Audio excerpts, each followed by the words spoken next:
Hello and welcome to this live class. My name is Maggie and I'm an English teacher. I hope you are doing well today.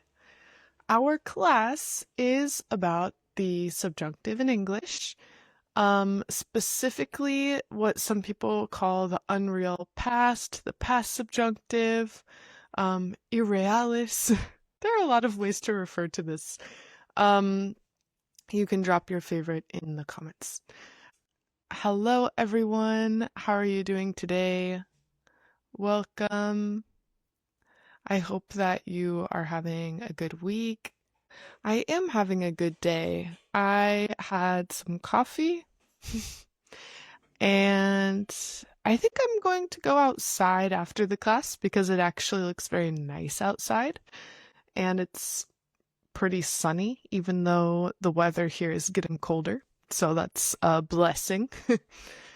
Um, and yeah, not much going on, but I had been getting a lot of comments about a video I posted related to the subjunctive, so I thought it would be useful to have a live and just talk about it a bit more. So that was my idea when deciding on this topic today. And yeah, I guess I'll get us started with the first phrase. I have chosen 4 phrases that we commonly use with verbs that look like past verbs in English, which could be kind of confusing. And that's because this is using the subjunctive mood. So it's related to our wishes, desires, or unreal situations. There's a difference between what's real and what is desire that's not in our present reality. And in English, we use the past verbs to represent this. So I called it in a recent video modal remoteness, but technically it's functioning like a subjunctive mood. If that's all too grammatical, you could think it looks like a past verb, but it's being used in a way to act like a wish or desire, which probably a lot of you have seen in conditionals, like if I were you, for instance. So the first phrase that I have here today that we're going to look at is one that I posted about. So when we're using the phrase it's time, and this is a really old phrase, even in Old English, there's a text from the year 1300 that has this phrase, it's high time. This structure indicates that an action is overdue. So the use of the past tense signals that the window of opportunity is already closing. It refers to the present or immediate future, expressing that the action should have happened earlier. So for example, I could say, it's time we left the party. It's getting late. Or, it's high time you cleaned your room. It's a mess.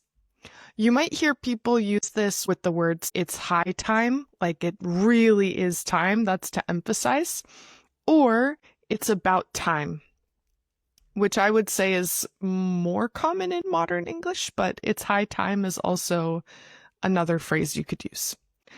So these are some examples when you want to say that the time has already passed, we really need to get started on this.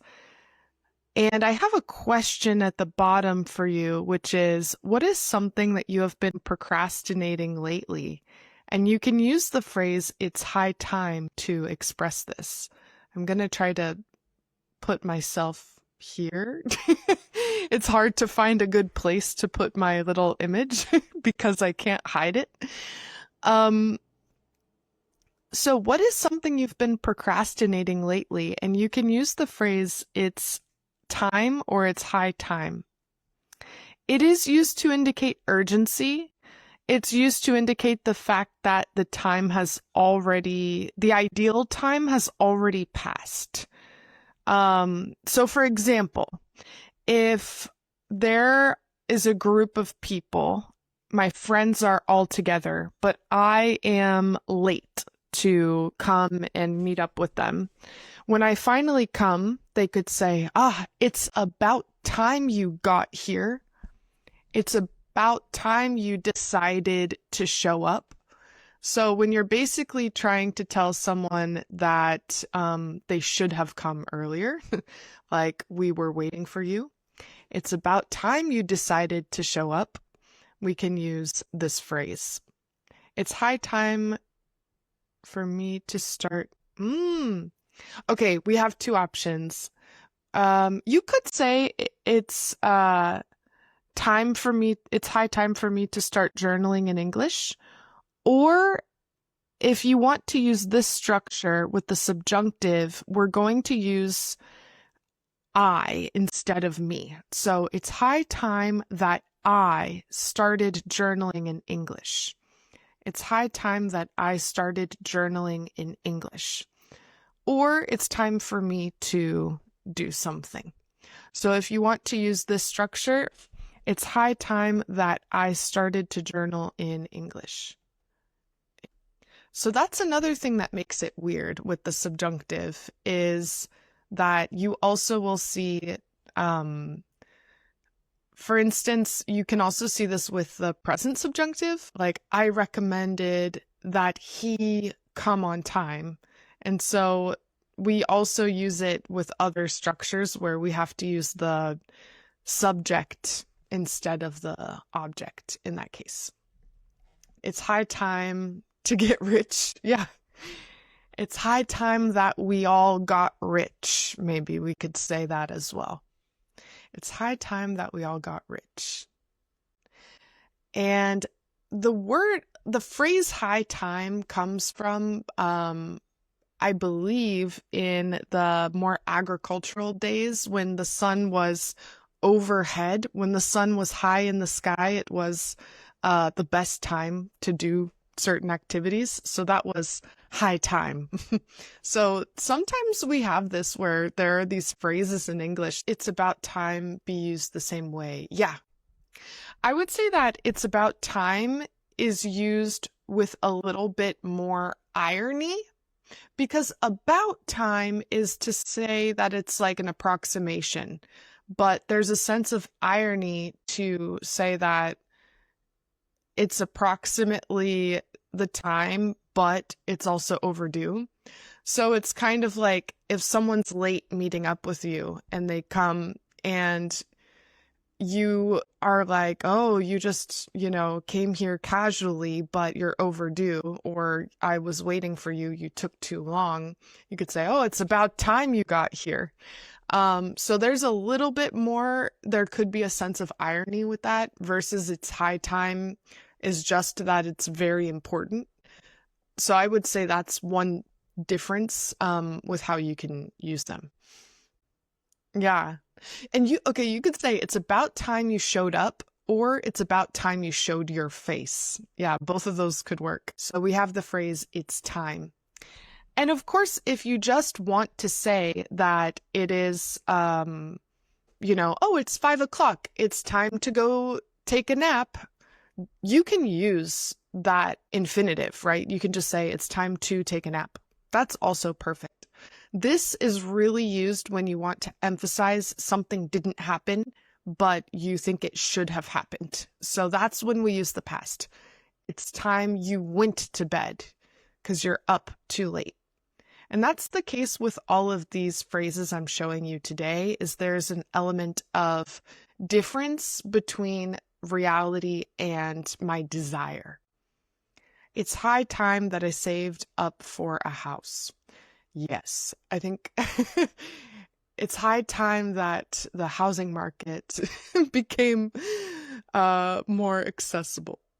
I'm going to show you a different one. So this is one that probably a lot of you have seen before, which is when we're talking about a wish or desire in the present tense, we will use a past verb, right? So this expresses a regret about a present situation. The past tense is used to show that the situation we are describing is contrary to fact and is the imaginary present. You also might see this called the counterfactual. So, for instance, we have, I wish I had more free time, or if only he lived closer. Both I wish and if only can be used with the past to show something that is not real now, but it's something that we want. I wish and if only are synonymous for the most part. I would say that if only has more emphasis, it's a little more dramatic. So if you were in a conversation, a casual conversation, it would be more common to just say, I wish I had more free time. But if you're a little bit of a drama queen, you might be like, if only I had more free time, then I would have a better life. If you really want to show that that's like the only thing holding you back, or to be a little bit more dramatic about it. So these are pretty much the same.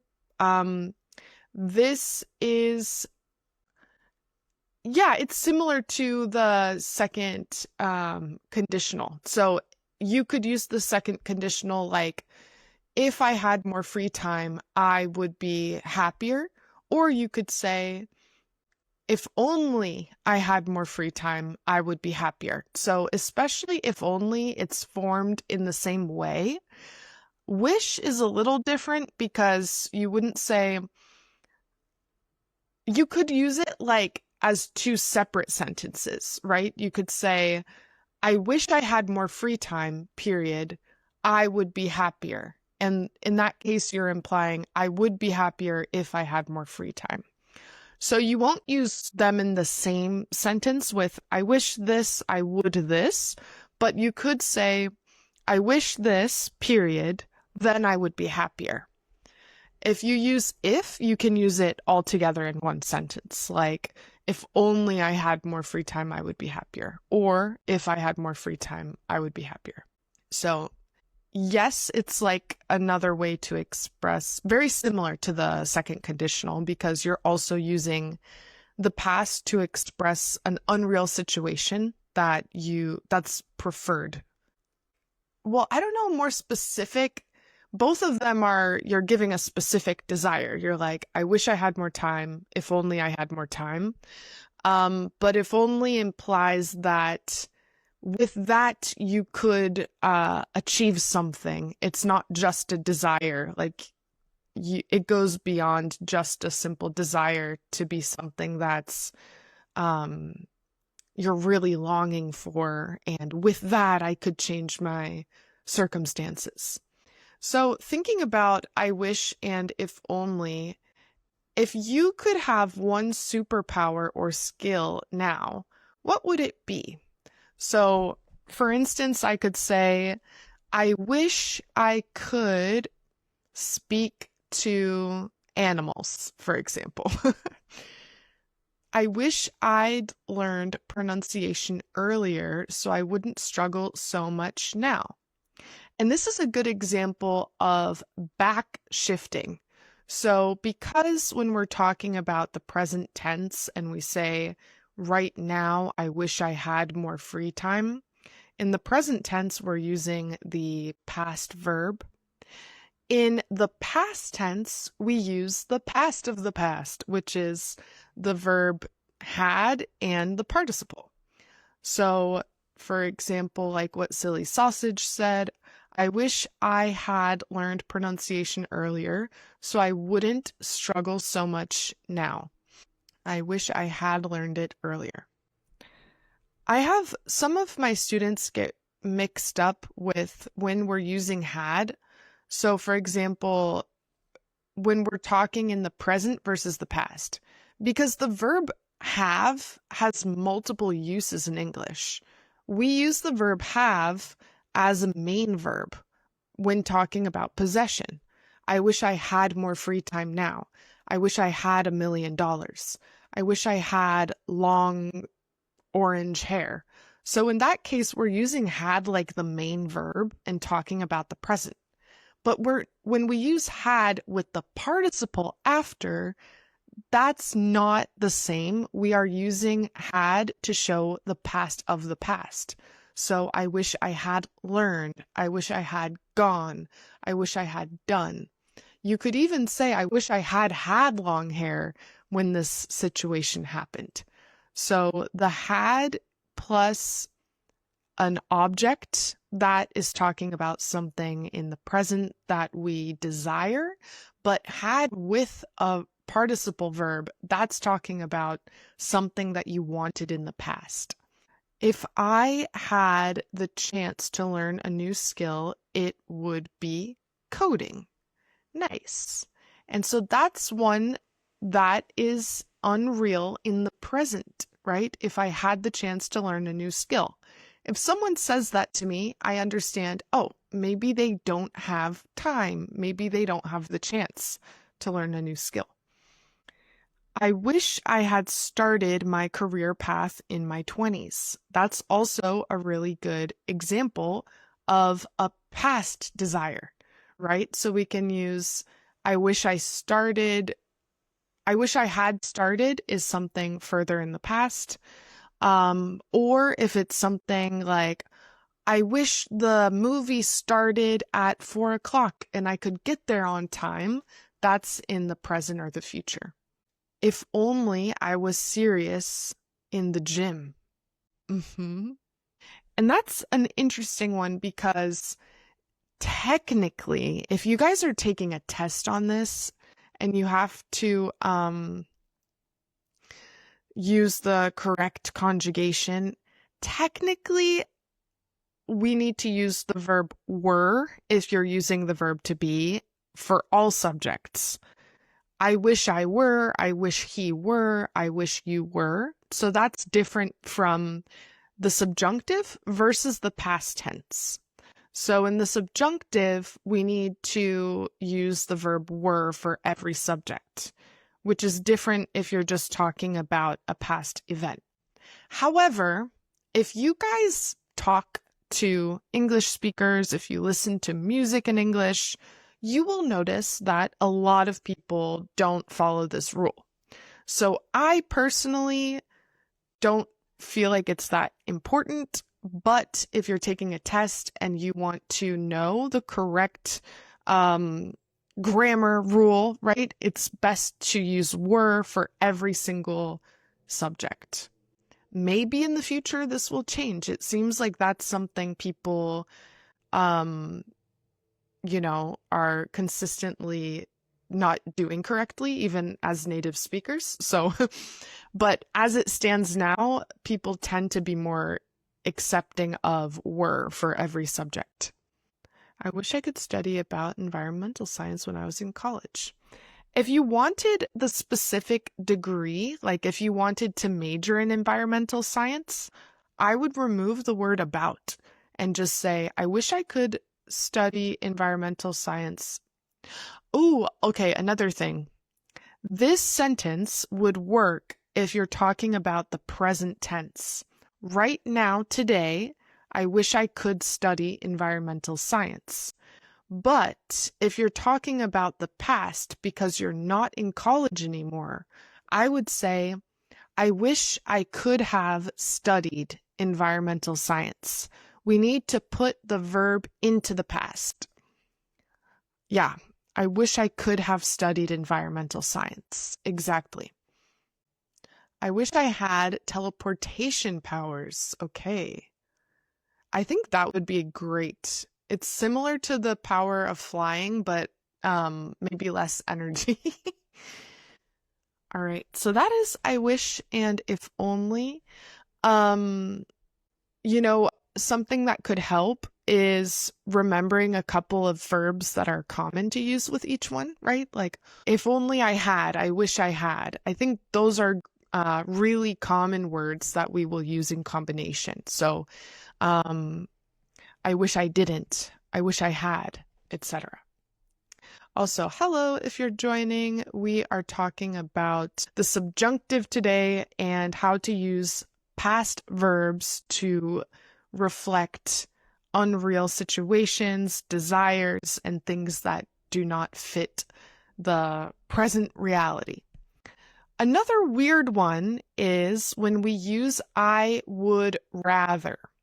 So I would rather, we have I wish I could turn back time from Cher. Yes, exactly. There are also a lot of songs that talk about wishes and desires. So, can you say I wish I were rich? Yes, exactly. I wish I were rich. There's also the song that goes, If I were a rich girl, na na na na na na na na na. Which I think Gwen Stefani did like sampled that song, but it was a song before that.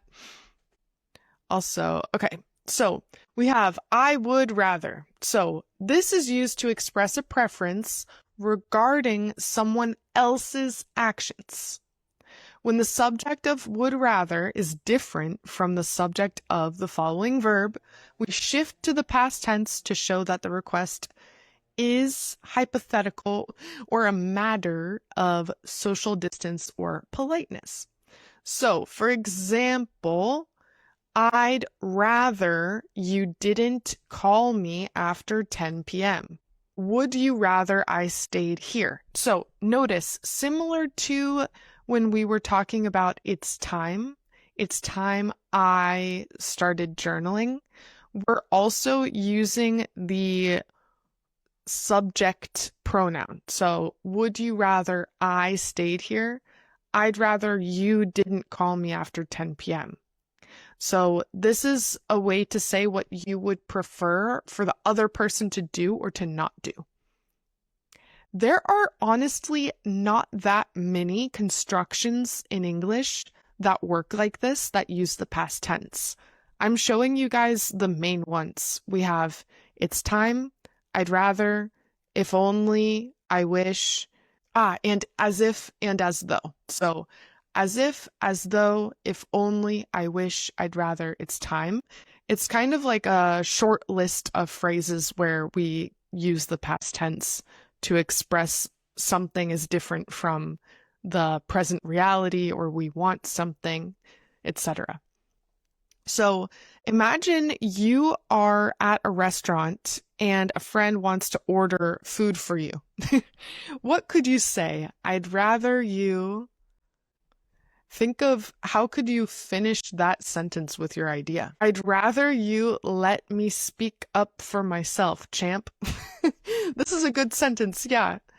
I'd rather you let me speak up for myself. And that's interesting because let, for anyone who needs a refresher, let is the same as present form, past form, and participle form. So it's let. I'd rather you let me order for myself. Rather, so here's the thing. Rather is used to compare something. I'd rather that than, but what you're comparing is implied, right? Here, the comparison is implied from the situation. So if I tell you, I want to order food for you, and you tell me, I'd rather you didn't order food for me. So the options here are, I order food for you, or I don't order food for you. And you're telling me your preference between these two situations is I'd rather you didn't order food for me. So the use of rather here is giving preference between two options, but we don't need to say both options because it's clear from the situation. So if I say, I'm going to wake you up at 6 in the morning, and you say, I'd rather you woke me up at 7. Okay, the comparison or the preference is between the options 6 and 7. 6, 7. I didn't do that on purpose. I'd rather let you order on behalf of me. What's the structure in the past? So this is a very common mistake that a lot of people say incorrectly. Rather is an adverb, not a verb, so it cannot take the ed ending. So you might hear some people say rathered, but that does not exist. To express a regret about a past action involving another person, the action verb is the only part that changes its tense. So, for example, instead of saying, you would say, I'd rather you hadn't done that, and use the past perfect. I'd rather you stopped talking, or I'd rather you hadn't talked yesterday. Yeah, so I'd rather you came tomorrow. I'd rather you had come yesterday. That would be the way to use it in the past. So rather, and this happens sometimes where people kind of, myself included, have a tendency to use the like morphemes that you think, oh, okay, I'm going to put in the past, add the ed. But yeah, it's a good point that rather is an adverb and not a verb. So we don't put the word rather in the past. We don't say like he rathers, right? We have to say he would rather.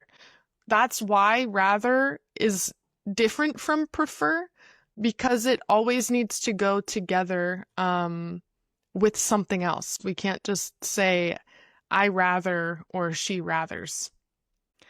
I was actually reading, this is a little bit weird, but I was reading about the word rather, which originally the word rather originally comes from rathe, which was soon. It was another way to say early. And with preference, people say stuff like, I would sooner die than become, I don't know, I would sooner die than be seen with that man. And so that idea of I'd sooner this than this comes from the way we talk about time. Sooner this than this. And that's also why we have than and then. These originate from the same word. When we're talking about preference and say, this is better than this, originally the way that was conceptualized was this, then this, like it's on a list. I'd sooner this than this. And so rather also works in the same way, like I'd sooner this happen than this happen. I'd rather I had stayed at home instead of being at the party. I'd rather I had stayed at home instead of... I think when you say rather, it's a little bit redundant to say instead of. You could say I'd rather I had stayed at home than being at the party would also work. Nice. I'd rather go to the gym instead of watching TV. Okay, I'm going to bring us to the last phrase here, which is as if, as though. These two are also synonymous. So these are interchangeable. You can use both of them. I feel that, well, not just I feel, as though tends to be a little bit more formal. You might use it more in writing. As if is going to be a little bit more common in speaking, but both of them have the same idea. So this compares a real situation to an unreal or imaginary one. We use the past tense to emphasize that the comparison is not true. So he talks as if he were an expert on everything. The idea here is that he's not an expert on everything, right? But he talks like this is true. If you're a person who uses the word like a lot, which we all are, because like is a very common word in English, this is a really great alternative to overusing the word like when you're talking about, specifically in this context, right? So he talks like he is an expert on everything, or he talks as if he were an expert on everything is another option. We also have, she looks at me as though I stole her lunch. I didn't steal her lunch, but she's looking at me maybe very angrily as though I stole her lunch. I want you to think of a person who's acting very strangely today and try to use this structure. They're acting as if or as though what? Would it be okay to say, I'd rather you pay the bill? Um, hmm. I think in standard English it would be, I'd rather you paid the bill if it's related to another person. Yeah, it would not be correct to say pay. You might hear people say that, but technically the past would be the correct one. He talks to me as if he was the boss or as if he were the boss. He looks at me as if I were drunk. Okay. Harsha talks as if he played cricket a lot, but he didn't even play a single match. Oh my goodness. Yeah, he talked as if he knew everything. He talked as if he were an expert. Another good phrase to remember. So to review, in English, this is not something we use with every phrase. Like there's a set list, a shorter list of situations in which we use the past conjugation of verbs to show unreal situations. And those are as if, as though, I wish, if only, I'd rather, and it's time. So that is kind of the group of phrases that are most often used, or the second conditional as well. After the robbery, the thief acted as if he were a normal customer. Hi, Joelle. Thank you for wishing me a happy weekend. I hope that you have a good weekend as well. I wish that you had a better internet connection. My sister talks to me as if she were my mom. This is an amazing sentence. I feel that that's one that you guys could use a lot. He talks to me as if he were my mom.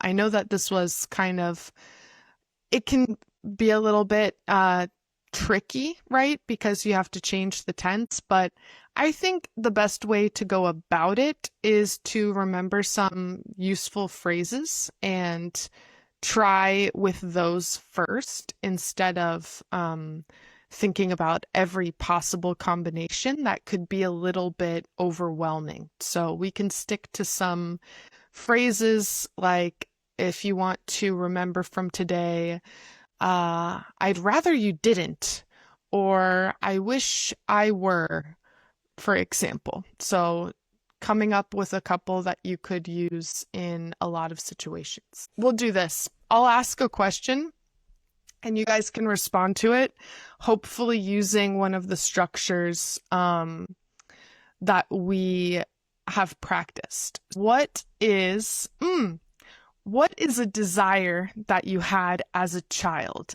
And you can try to use one of the structures that we practiced today.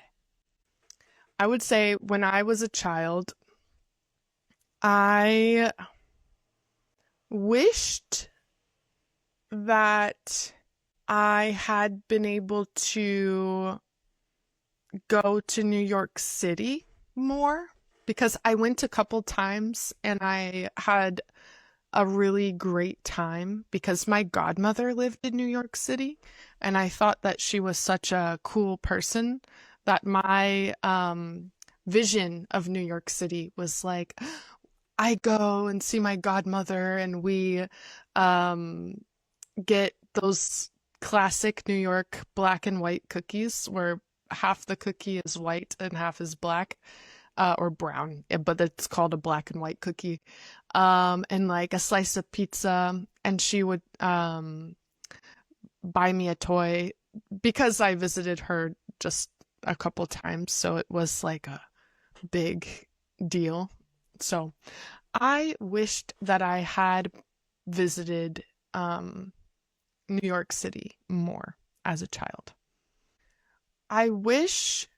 So we could say, I wish I could have played with my grandfather a lot when I was a child. I wish I could have played with my grandfather a lot when I was a child. I wish I had appreciated the time with my grandma more. Mm, yeah, definitely. I feel like I have a lot of classes about regrets, not because I necessarily am obsessed with regrets, but people very often need practice with this structure, right? Like these are some of the hardest things for people to form in English. And for that reason, we have a lot of classes about regrets. And I think one of the biggest regrets people have is not having spent more time with their family. And then another big regret that people have is not having started learning English sooner. Those are like the two regrets that people have the most. Um, something, or tell me a favor you wish someone would do for you.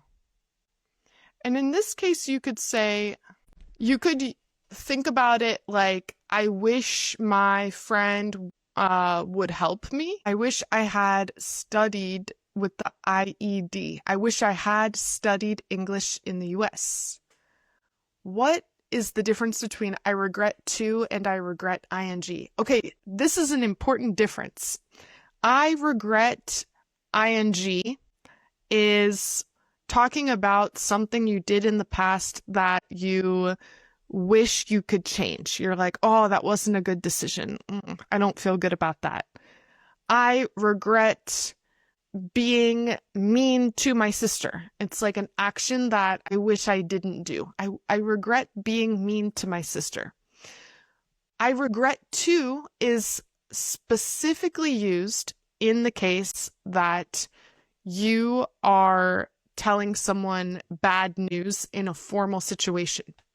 The most common is, I regret to inform you that your application has not been approved, for example. So I regret to inform you. It's used in letters, rejection letters. I regret to inform you about this. So in most situations, you would say, I regret, and then the ing verb if you're just talking about your own decisions. But if you're writing a formal letter rejecting someone, then you would write, I regret to. I wish my husband would shower early morning. Yeah, yeah, exactly. And you could even say, I'd rather he showered early. Yeah. And the idea is that would be better than the current situation because maybe he showers late. So I'd rather he showered earlier. I wish we could have more classes on this topic. Yeah, tell me, I'm curious, what to everyone here, what is the most difficult part to understand about this topic? What are the things that are hardest for you to understand about the subjunctive, talking about wishes, using the past? What is it that's the trickiest thing? I was thinking like one good class topic would be having a sentence and then needing to put that sentence into the past, needing to put that sentence into the future. So like, for example, today we talked about, I'd rather you came earlier. And when talking in the past, I'd rather you had come earlier, right? So it's one part that I think can be confusing for people is where on the timeline we are. I wish to eat food earlier in my life. What do you mean? Like you didn't have food when you were younger? Like you wish that you had more food as a child? I wish I had eaten more food earlier in my life, or I wish I had eaten food earlier in my life. Another one is, okay, imagine if someone is very shocked or surprised. You could tell someone, you look as if So people say, like, you look as if you had seen a ghost, or you look as if you slept outside. I don't know. Do you know any words in the Arabic language? أهلا أنا اسمي ماجي أنا بخير كتاب باب حبيبي. um that sounds great, the way we can use whatever we're learning in real-time scenarios. Everything that we learn in class, you guys should connect to real life. That is always the point. Like, why should you learn grammar? You should learn grammar so that it can help you communicate in real world situations. So when we're talking about wishes and desires, with every topic that an English teacher shares, always think how you can use it in your own real world conversation. So for example, okay, when I am talking to my coworkers complaining about my boss, I'm going to say, I wish my boss didn't exist. If only we had a different boss. Maybe that's another good question, like complain about your boss using a conditional. Complain about your boss. So I'd rather my goldfish were my boss than him. You look as if you were a CEO. My boss looks as if he didn't know what was going on. So I don't have a boss right now. I'm complaining about myself, maybe. I wish I didn't have to do other people's job for the same wage. Nice. I wish I didn't have to do other people's job for the same wage. If only you all would pull your weight and I wasn't stuck doing everything for everyone. So it's helpful whenever we have a grammatical structure to think, like, what are the situations in which you can use it? So one is, if we're talking about unreal situations, a complaint is a really common situation because there's a difference between what I want and what is happening. So a complaint. Or a dream or desire. There's a difference between my reality and the reality that I want, what I want to happen. Or if I am talking to my friends about possible things that might happen, speculating like, oh, if we go to the moon, what could happen? If you're a person that has philosophical conversations with your friends, the next time you're having a philosophical conversation, think about how you could say some of those ideas in English. I'd rather I stayed longer with my previous company. Okay. Yeah. And if you have regrets. So these are all situations that will use these structures. So that, going back to the journaling comment from before, if you're wanting to improve your English and your English grammar, think about a topic where you can write something or journal about it that is related to an unwanted situation, a desire that you have, a dream. In general, when we're learning a language, the easier things are the facts, right? The concrete things that you are able to say in the beginning. My name is, I live here. But then it gets more difficult when we go to the abstract things. And that's the biggest difference, I think, with a speaker who is a lower level and a higher level, is you increasingly are able to talk with fluency about more things, including very abstract ideas. I wish my boss weren't such a tight ass. Okay. I wish my boss weren't so strict. I wish my boss would take the stick out of his... That's a common phrase. I don't know if you guys have heard it before. I wish my boss would remove the stick from his behind. I wish to have a female boss. Don't we all? A girl boss. I wish I had a girl boss.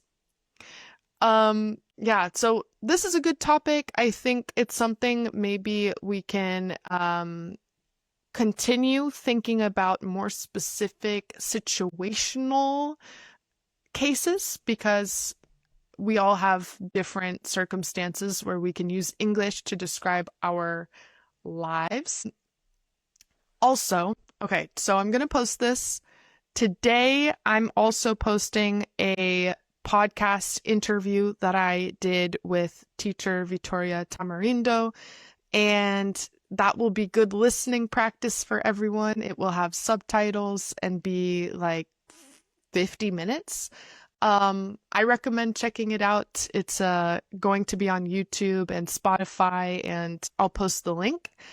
And yeah, I also have online classes. So if you guys are interested, the link is in my bio, and I will soon post the topics for next week in my conversational group classes that are up to 4 people for B1 and B2 level. We talked about wishes in the present and the past, but what about the future? Yeah, the thing is, like, in a lot of situations, the present and future wishes are formed in the same way.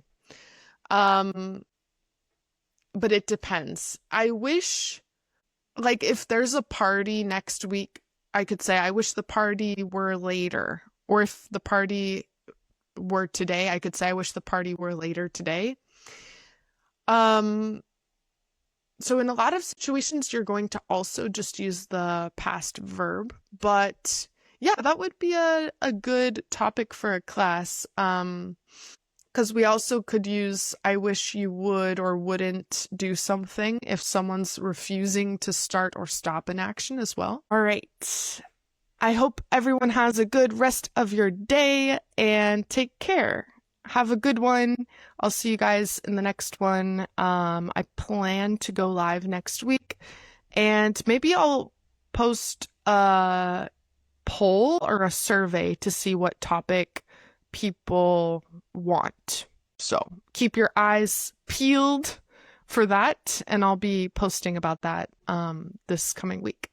Take care, everyone. Have a good day. Bye bye.